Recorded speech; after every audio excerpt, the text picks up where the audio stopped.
Поездка в Непал стала очередным этапом проекта «Мир без виз», в рамках которого Валерий Шанин путешествует только по безвизовым для россиян странам.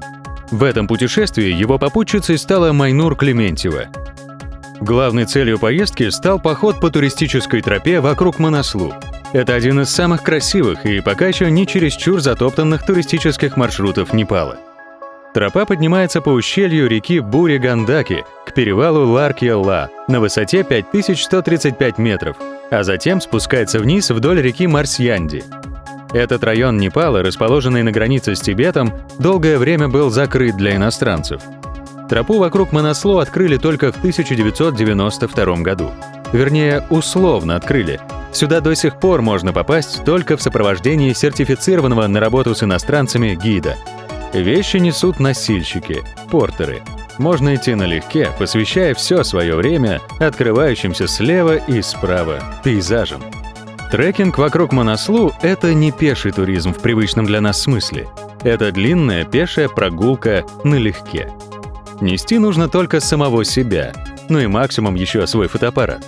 Конечно, здесь было бы интересно пройти самостоятельно, с рюкзаком и палаткой.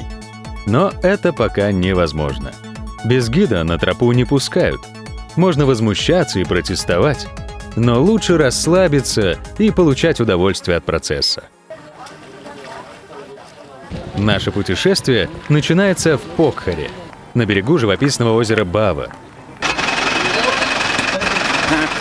Отсюда мы едем в городок Арунгат-Базар, расположенный на высоте 500 метров над уровнем моря.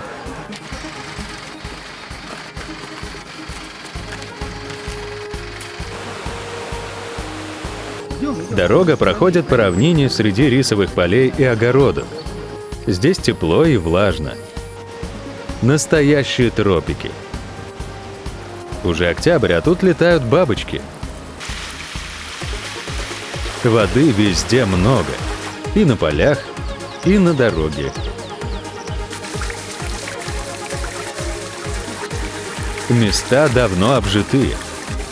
Слева тянется гряда невысоких холмов. Справа шумит река Бури-Гандаки. Навстречу идут караваны. Дорога пока широкая, но уже надо учиться правильно реагировать. При встрече с ослами прижиматься к скале. С противоположной стороны дороги животные могут ненароком столкнуть с обрыва. Реки и речушки впадают в Бури-Гандаки и слева, и справа. Мелкие переходим вброд, через более крупные — по узким подвесным мостам.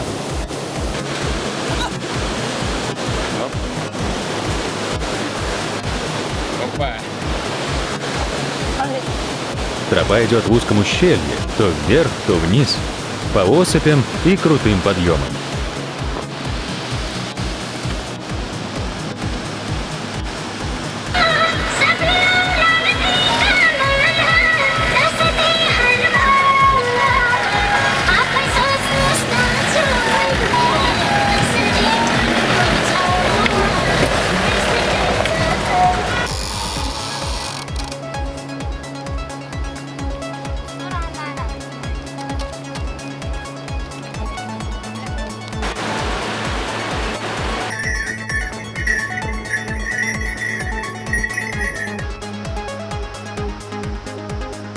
С равнины мы входим в узкое ущелье, прорезающее главный гималайский хребет.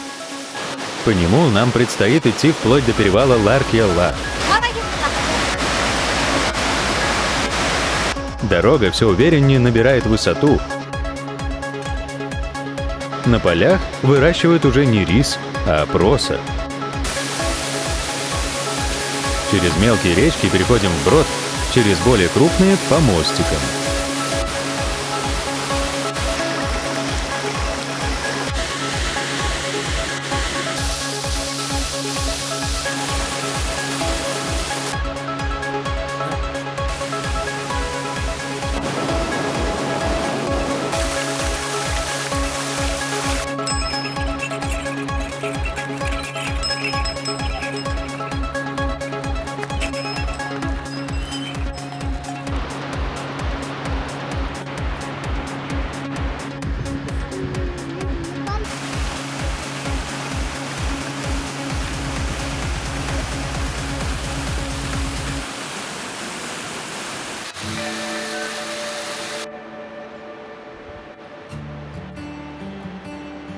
На пути встречаются мелкие деревушки, величественные входные ворота, да 2-3 сложенных из необработанных камней домика.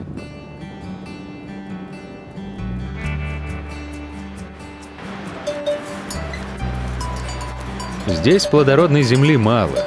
Крестьянам приходится трудиться, не покладая рук, для того, чтобы хотя бы обеспечить своим семьям пропитание.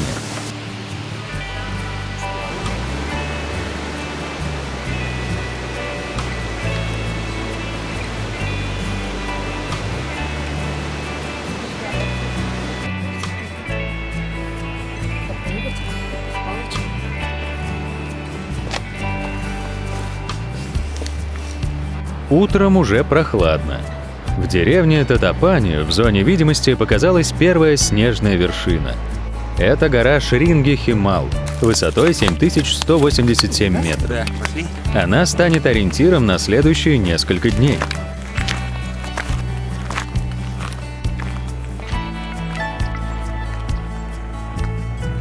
Ой, тяжело. Тяжело? Тяжело. Нереально. На сколько килограмм примерно? Сколько примерно килограмм? Ой, 170. Деревни здесь мелкие, не развернешься.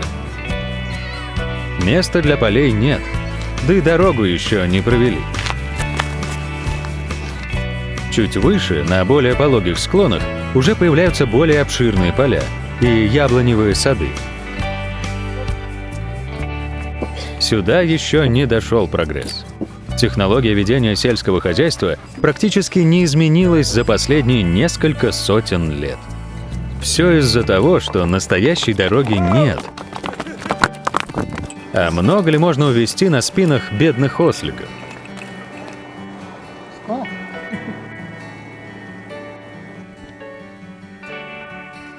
Поселок Намрунг, расположенный на высоте 2540 метров, по местным меркам почти город. Он вымощен гранитными плитами.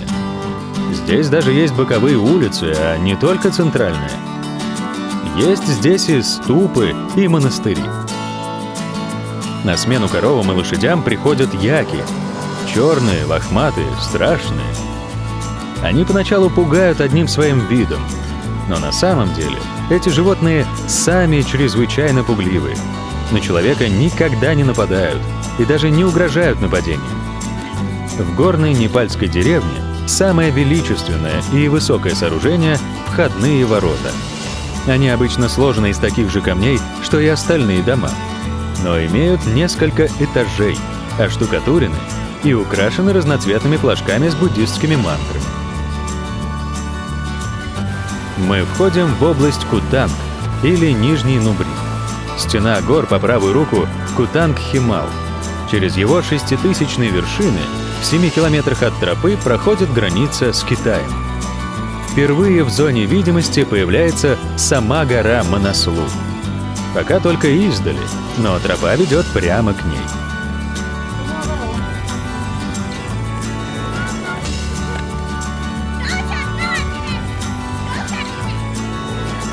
Поселок Сама-Ро или Самагаон лежит у подножья Манаслу. Мы находимся уже на высоте 3390 метров над уровнем моря. Как известно, на высотах свыше 3 километров могут появляться симптомы горной болезни: повышение температуры, сонливость, слабость, учащенное сердцебиение. От горной болезни есть только одно проверенное средство — срочный спуск вниз. В этом случае придется сходить с тропы и возвращаться назад в Покхару. Лечить горную болезнь трудно, но ее можно предупредить. Лучшее средство профилактики — постепенная акклиматизация. Не идти все выше и выше, а затормозиться хотя бы на 1 день. 1 день мы проведем в поселке Самагаон. Вверх идти нельзя, но это не значит, что нужно сидеть на одном месте. Утром очень даже холодно. Вода в лужах замерзает. На землю выпадает иней. Но как только солнце поднимается выше уровня окружающих гор, сразу же быстро теплеет.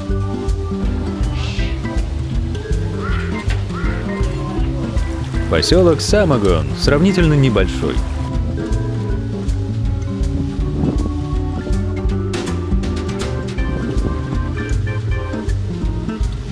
Люди живут в примитивных, сложенных из камней жилищах, топят по-черному. Окна не делают, чтобы не выпускать наружу тепло. Живут бедно. Работают все, от детей до стариков. Собранное на окрестных полях зерно перемалывают в муку на водяных мельницах.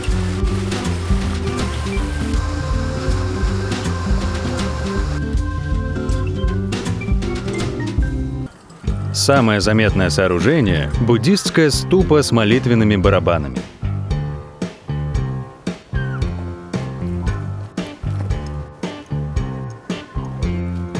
Неподалеку от поселка у подножия Манаслу лежит озеро Биендра-Тау. Его облюбовали яки. В вытекающей из озера реке они прячутся от дневной жары. С раннего утра в путь. Пока лучи солнца не попали в ущелье, здесь по-зимнему холодно. Ручьи покрылись коркой льда. На траву и кусты выпал иней.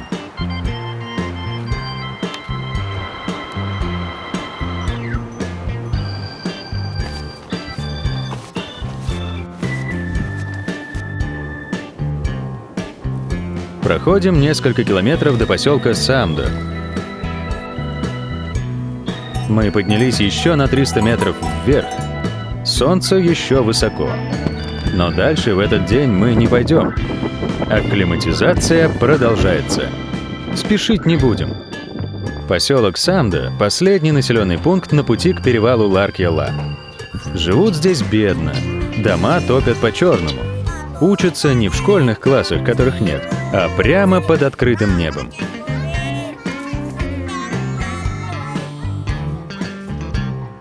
Климат здесь не очень подходящий для выращивания чего-либо съедобного, но все же есть тут и свой Мичурин.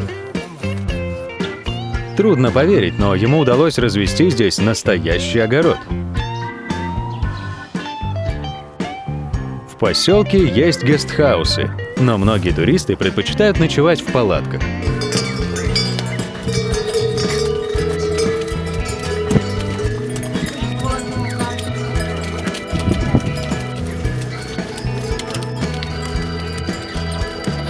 Спокойное течение жизни нарушает появление вертолета непальского МЧС. Его вызвали для эвакуации с перевала незадачливого немецкого туриста.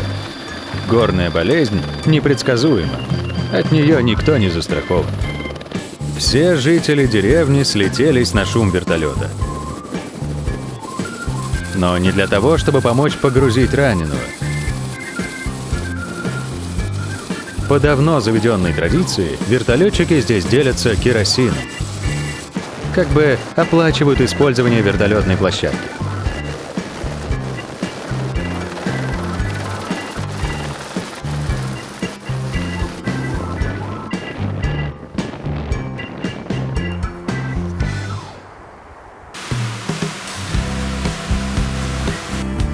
Стартовали рано-рано утром, еще затемно. Рассвет встречаем уже на тропе посреди склона. Со всех сторон снежные вершины. Речки сковал лед. Трава покрыта инеем.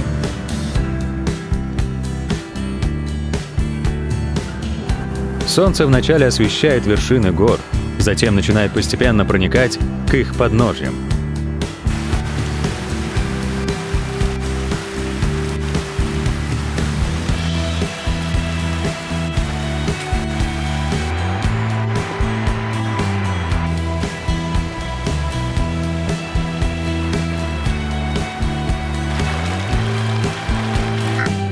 Дарамсово – типичный альпинистский лагерь. Обычно трекеры здесь ночуют, чтобы на штурм перевала выйти рано-рано утром. Но у нас здесь лишь завтрак и короткий привал. И снова в путь. Время поджимает. Надо не только пройти через перевал Ларкья-Ла, но и успеть до наступления темноты добраться до первого населенного пункта с той стороны горы. К перевалу Ларкья-Ла ведет длинный пологий подъем. Альпинистское снаряжение не требуется. Да и специальная физическая подготовка не нужна. А вот без силы воли никак не обойтись.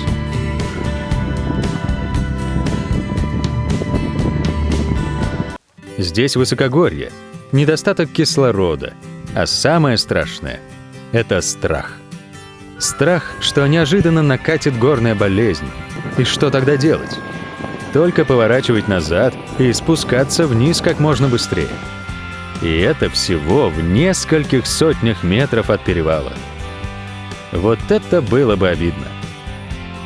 Вчера как раз отсюда вывозили вертолетом одного из тех, кто сдался на самых последних метрах. Никакого альпинистского снаряжения нет. Да и обувь явно не предназначена для хождения по снегу и льду. Нужно ступать очень осторожно. Спешить некуда. Никого на перевале нет. Даже группу яков никто не сопровождает. Но они идут так уверенно и напористо, что лучше отойти в сторонку.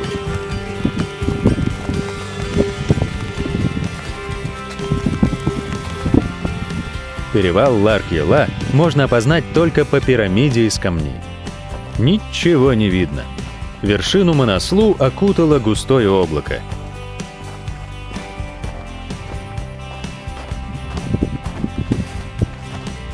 Самый сложный на всем треке участок начинается сразу же за перевалом. Яки на 4 ногах и то спотыкаются. Солнце растопило снег. Затем похолодало. Растаявший снег замерз и превратился в лед. Хоть на коньках катайся.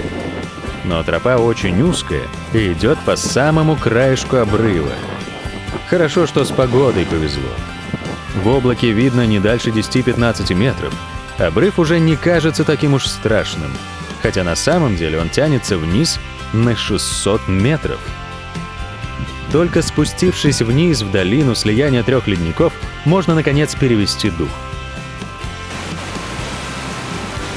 Горная болезнь уже не грозит.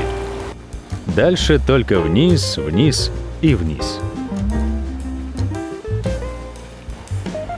Арктический пейзаж сменяется густым лесом с гигантскими дубами, соснами и пихтами. Рядом шумит река Марсьянди. Вдоль нее нам и предстоит идти.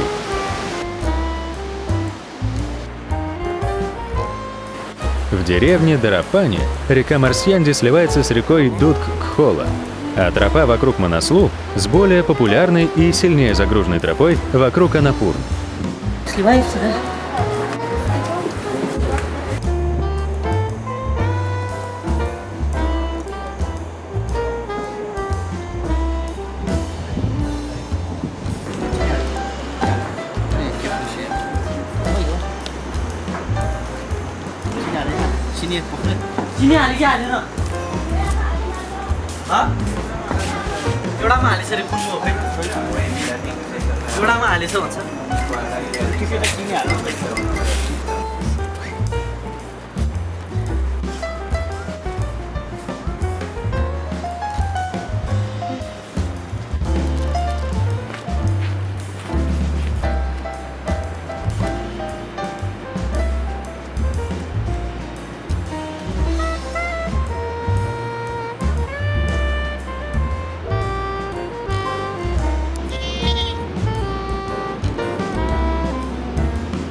Навстречу идут толпы туристов.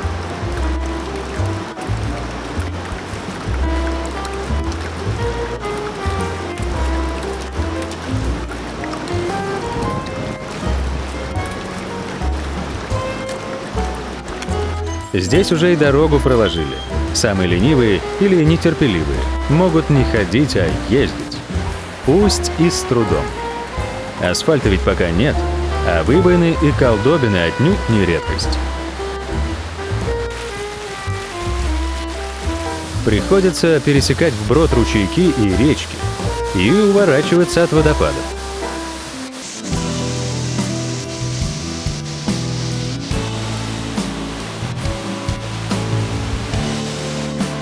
Наконец, тропа сворачивает с проезжей дороги.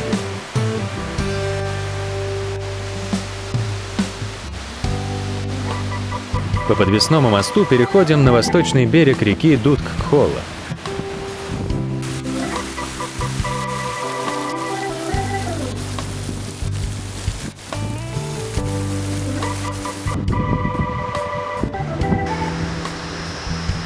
В поселок Тал дорогу еще не провели, но технический прогресс и сюда проник.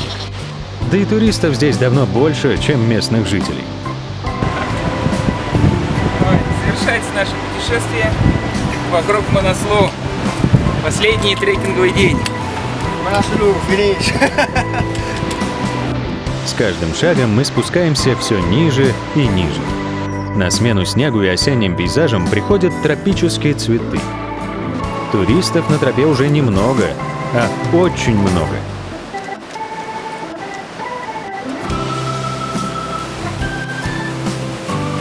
Русских нет, но встречаются русскоязычные иностранцы. Здесь 28 дней. А где была? Катманду. Да, Батаган. Сейчас это Батаган. А слов пока еще используют по прямому назначению. И носильщики тоже не редкость. Но на этой дороге они уже выглядят явным анахронизмом.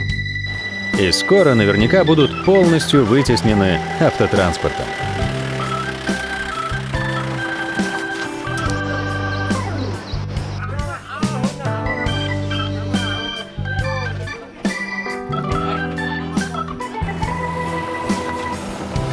Маршрут еще продолжается, но идти по нему и дальше пешком уже не имеет никакого смысла. Мы тоже воспользуемся оказией и поедем назад в Покхару на автобусе. Поход по тропе вокруг Манаслу завершен. Но перед возвращением домой стоит осмотреть Катманду и несколько близлежащих старинных городков. Без этого представление о Непале было бы одностороннее.